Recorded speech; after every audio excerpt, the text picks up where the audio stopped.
Praise the Lord. இயேசு கிறிஸ்து நாமத்தில் உங்கள் ஒவ்வொருத்தருக்கும் வாழ்த்துக்களை தெரிவித்துக் கொள்கிறேன். இப்போது நாம் சில வசனங்களை தியானிக்க போகிறோம், அப்புறம் ஜெபம் செய்ய போகிறோம். நீங்கள் இதை கேட்கும்போது, என்னோடு ஜெபிக்கும்போது உங்கள் வாழ்க்கையில் ஒரு மாற்றம் நடக்க போகுது. நீங்கள் அதை உறுதியாக விசுவாசித்து தொடர்ந்து கேளுங்க. நம்ம இப்போ வாசிக்க போகிற வேத வசனம் என்ன அப்படின்னா, கொலேசியர் 2வது அதிகாரம் 13வது வசனம். உங்கள் பாவங்களினாலேயும் உங்கள் மாம்ச விருத்த சேதனம் இல்லாமையினாலேயும் மரித்தவர்களாயிருந்த உங்களையும் அவரோடு உயிர்ப்பித்து அக்கிரமங்கள் எல்லாவற்றையும் உங்களுக்கு மன்னித்தார். கிறிஸ்துவுக்குள் பிரியமானவர்களே, நம்ம இப்போ ஒரு வசனத்தை கேட்டோம். இதில் ரொம்ப முக்கியமான வார்த்தை என்ன அப்படின்னா, அவரோட கூட உயிர்ப்பித்து அப்படிங்கிறது. இப்போது இயேசு கிறிஸ்து சிலுவையில் நமக்காக மரித்தார், 3ஆம் நாள் உயிர்த்தெழுந்தார். அவர் உயிர்த்தெழும்போது நாமளும் அவரோடு கூட உயிர்த்தெழுந்தோம் அப்படின்னு சொல்லிட்டு வேத வசனம் சொல்லுது. சரி, சிலுவையில் இயேசுப்பாவை யார் ஒப்பு கொடுத்தாரு? பிதாவானவர்னு ஏசாயா தீர்க்க தரிசன புத்தகம் சொல்லுது. பிதாவானவர் அவரை நொறுக்க சித்தமாகி அப்படின்னு பார்க்குறோம். அதே ஆங்கிலத்தில் டிலைட்டட் அப்படிங்கிற வேர்ட் போடப்பட்டிருக்குது. இன்னொரு வேர்ஷனில் என்ன போடப்பட்டிருக்குதுன்னா ப்ளஷர்னு போடப்பட்டிருக்குது. தன்னுடைய ஒரே மகனை எதுக்காக அவர் சிலுவையில் ஒப்பு கொடுக்குறாரு? அதுவும் மகிழ்ச்சியோடு சித்தமாகி ஒப்பு கொடுக்குறாரு அப்படின்னா அது உங்களுக்காகவும் எனக்காகவும் தான். நம்ம 2 பேர் மேலே இருக்கக்கூடிய பாசத்தினால தான் தேவன் தன்னுடைய ஒரே மகனை சிலுவையில் ஒப்பு கொடுக்குறாரு. அப்போது அவருடைய அன்பு எப்படி பெருசாக இருக்குதுன்னு பார்த்துக்கோங்களேன். நம்முடைய வாழ்க்கையில் திடீர்னு யாரோ நம்முடைய ஃப்ரெண்டு வந்து சொல்கிறாங்க, இனி என்கிட்ட பேசாத, நம்ம 2 பேரும் பிரிஞ்சிருவோம் அப்படின்னு சொல்கிறாங்கன்னு வச்சுக்கோங்களேன். நமக்கு எவ்வளோ கஷ்டமாக இருக்கும். அந்த ஃப்ரெண்டு உங்களுக்கு உண்மையிலே ரொம்ப பிடிச்சிது அப்படின்னா உங்களுக்கு ஏகப்பட்ட வேதனையாக இருக்கும். கணவன் மனைவியை பார்த்து இனி நாம் 2 பேரும் பிரிஞ்சிருவோம் அப்படின்னு சொல்கிறாங்க. இல்லை பெற்றோர் பிள்ளையை பார்த்து இனி நீ என் வீட்டுக்கு வராத அப்படின்னு சொல்லி தள்ளி விட்டுறாங்க. இது எல்லாமே எவ்வளவு கொடூரமான விஷயம் பாருங்களேன். நீங்கள் அதை ப்ராக்டிக்கலாக உங்கள் வாழ்க்கையில் நடக்கிறதா நீங்கள் நினச்சி பார்த்தா தான் அதில் உள்ள உண்மையான அர்த்தம் புரியும்.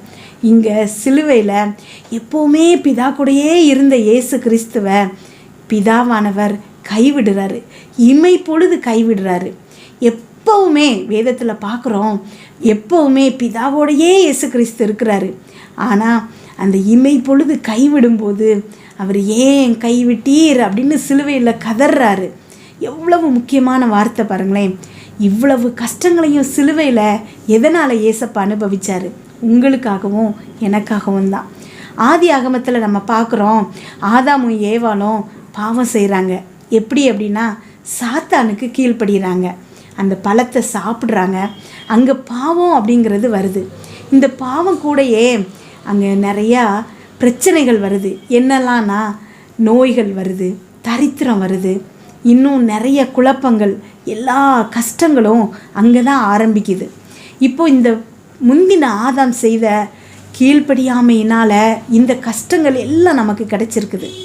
ஆனால் பிந்தின ஆதாமாகிய இயேசு கிறிஸ்து சிலுவையில் நமக்காக செய்து முடித்த காரியங்கள்னால இந்த எல்லா கஷ்டங்களும் நம்ம விட்டு நீங்கிருச்சு. சரி, சிலுவையில் என்னதான் நடந்துச்சு? சிலுவையில் இயேசு கிறிஸ்து சாத்தானை முற்றிலுமாக வெற்றி சிறந்தார். நியாய பிரமாணங்கள் அத்தனையும் நிறைவேற்றி தீர்த்தார். அவருடைய தழும்புகளால் நம்ம சுகமாகி இருக்கோம்.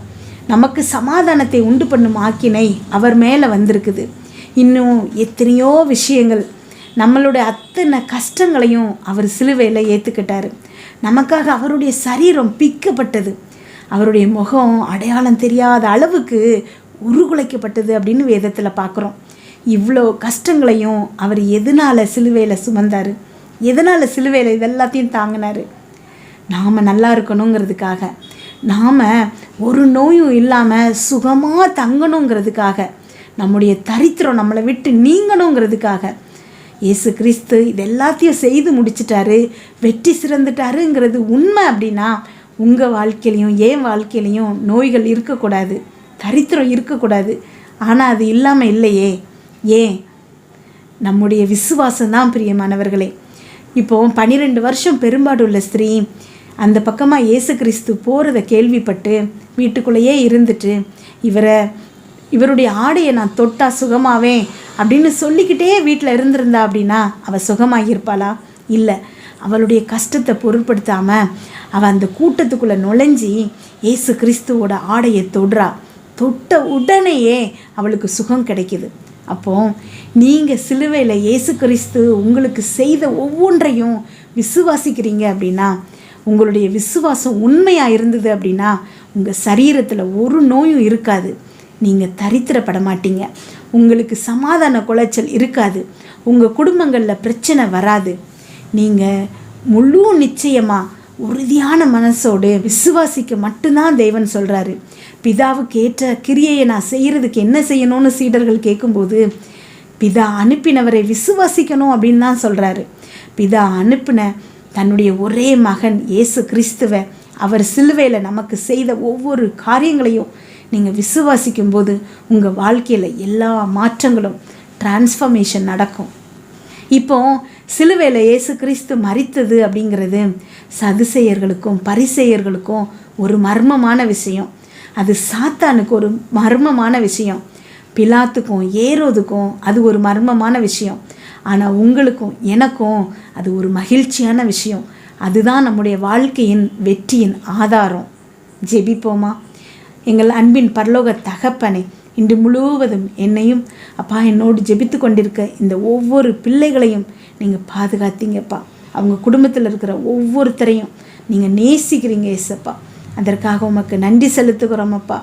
இன்றைக்கு அப்பா அந்த ஜனங்களை விசேஷித்த விதமாக இன்றைக்கு இந்த வசனங்களை கேட்க வைத்திருக்கீங்கப்பா, தியானிக்க வச்சுருக்கீங்கப்பா. இந்த ஜெபம் முடிந்ததுக்கப்புறம் அவங்க வாழ்க்கையில் ஒரு மாற்றம் நடக்கணும்ப்பா. ஆமேன். ஏதோ பிரசங்கத்தை கேட்டோம் ஜெபிச்சோம் அப்படின்னு இல்லாமல் அவங்க வாழ்க்கையில் அப்பா இதற்கு அப்புறம் ஒரு மாறுதல் நடக்கணும்ப்பா. அப்பா நன்றி ஆண்டவரே. அப்பா சிலுவையில் எங்களுக்காக நீங்கள் செய்து முடித்ததை நாங்கள் இன்றைக்கு தியானிச்சிருக்கோம் ஏசப்பா. அம்மேன். ஒவ்வொருவருடைய இருதயத்திலையும் அது எழுதப்படணும் ஏசப்பா. அம்மேன். அவங்க அதை விசுவாசிக்கணும் ஏசப்பா. அதற்கான பலனை அவங்க வாழ்க்கையில் அவங்க அனுபவிக்கணும்ப்பா. அம்மேன். ஸ்தோத்திரம் ஏசப்பா. அப்பா உங்களுடைய தழும்புகளால் சுகமானோம் அப்படின்னு நாங்கள் வேதத்தில் பார்க்குறோம்ப்பா. எங்களுடைய சரீரத்தில் இருக்கக்கூடிய அத்தனை பலவீனங்களும் இப்பொழுது மாற்றப்படுவதாக.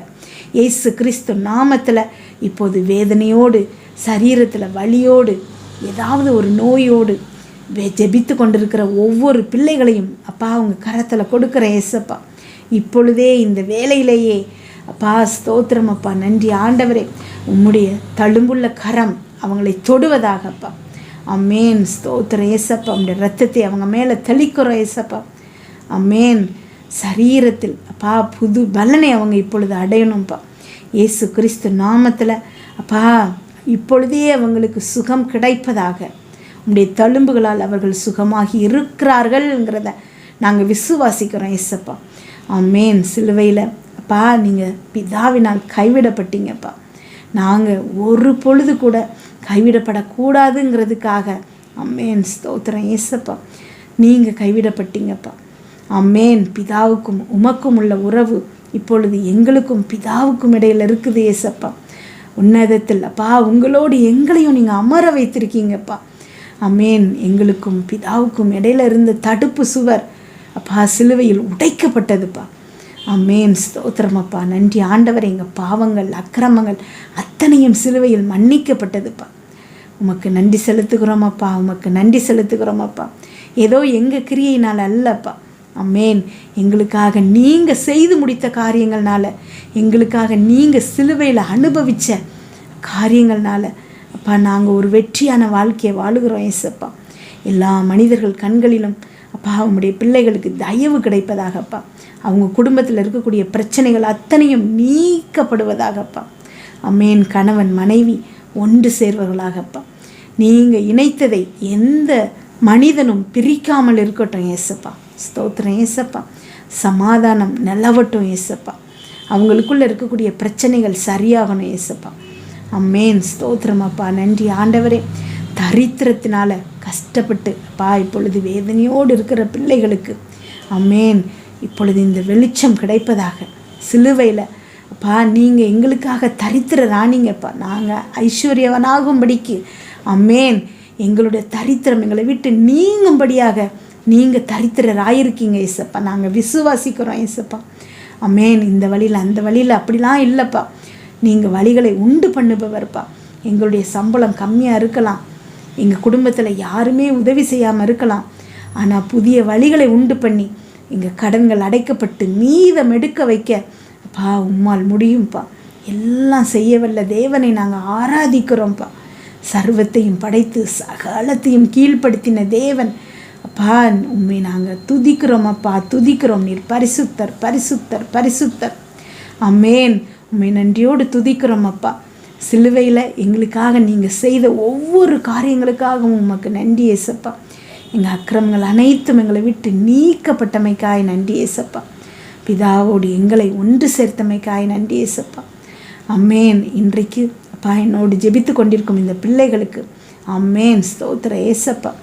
இருதயத்தில் அப்பா நீங்கள் கிரியை செய்யத்தக்கதாக விசுவாசத்தை துவக்குங்க ஏசப்பா. இந்த ப்ரேயர் முடிஞ்சதுக்கப்புறம் அவங்க சரீரத்தில் அப்பா அவங்க ஒரு மாற்றத்தை பார்க்கணும்ப்பா. அவங்களுடைய பொருளாதார விஷயங்களில் அவங்களுக்கு ஒரு வெற்றி கிடைக்கணும் ஏசப்பா. அவங்க குடும்பத்தில் இருக்கிற பிரச்சனைகள் நீங்கணும் ஏசப்பா. நாங்கள் இதை உறுதியாக விசுவாசிக்கிறோம் ஏசப்பா, நம்புகிறோம்ப்பா. அம்மேன் ஸ்தோத்திரம் அப்பா. இயேசு கிறிஸ்துவின் மூலம் ஜெபம் கேளும் நல்ல பிதாவே. அம்மேன்.